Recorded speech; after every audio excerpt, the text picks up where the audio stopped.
Filistinliyim. Gazze'de kardeşleri karneleri anlamıyorlar. Turuyorlar. Çok üzülüyorum onlara. İnşallah Gazze'deki soykırımlar biter. Gazze kurtulur.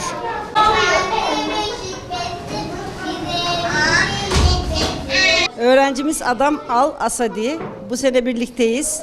Çok başarılı bir yıl geçirdik. Akademik olarak, karakter olarak gerçekten çok güçlü bir karaktere sahip.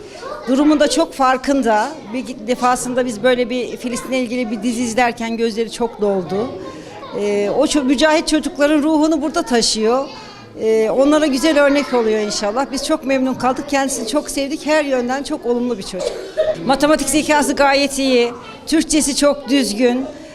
Sınıfa uyumu, okul kültürüne uyumu, arkadaşlarıyla geçimi gayet çok memnun kaldık. Çok sevdik biz Adem'i.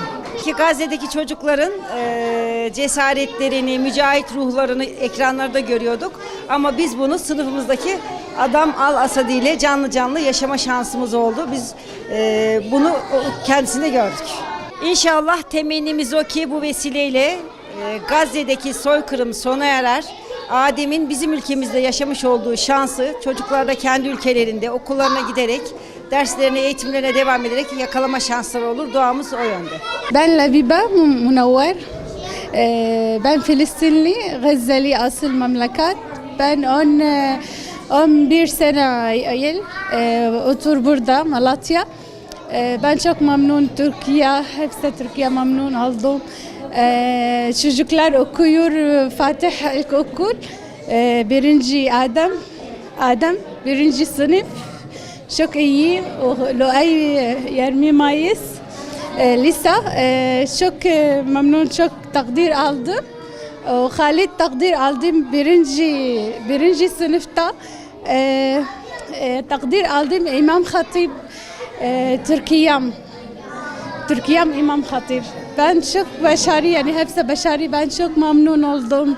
Çok teşekkür öğretmen, müdürlüğü, hepsi yani çok teşekkür ederim. Ben yani Gazze çok huzun, çok Allah yani yardım etsin.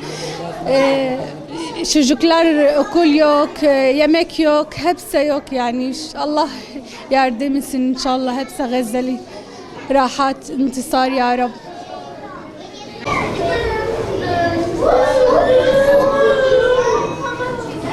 Benim adım Luay, Filistinliyim. Gazze, memleketim Gazze'li. Yani Türkiye'den de çok memnunuz. Yani derslerde de çok başarılıyız. Yani inşallah tüm Gazze'li Müslümanları Allah zaferle kavuştursun. Orada da zaten durum çok zor yani. Çocuklar da, oradaki çocuklar, akrabalarımız orada okullarda okuyamıyor. Yani biz de çok üzgünüz o durumdan. Allah tüm Müslümanlara yardım etsin inşallah. Benim hedefim işletme fakültesi. Hedefim işletme fakültesi. İnşallah ulaşabilirim o hedefime.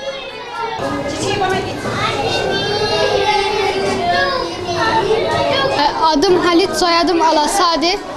Asıl memleketim Gazze. 11 yıldır Türkiye'de yaşıyorum. 7. sınıfım. Türkem İmam Hatip Ortaokulu'nda okuyorum. Takdir belgesi aldım. Gazze'de yaşayanlar ama okula gidemedi. Onun için çok üzgünüm. Yani eğitim alamadıkları için çok üzgünüm. İnşallah Gazze'deki soykırım sona erer, okullarına devam edebilirler.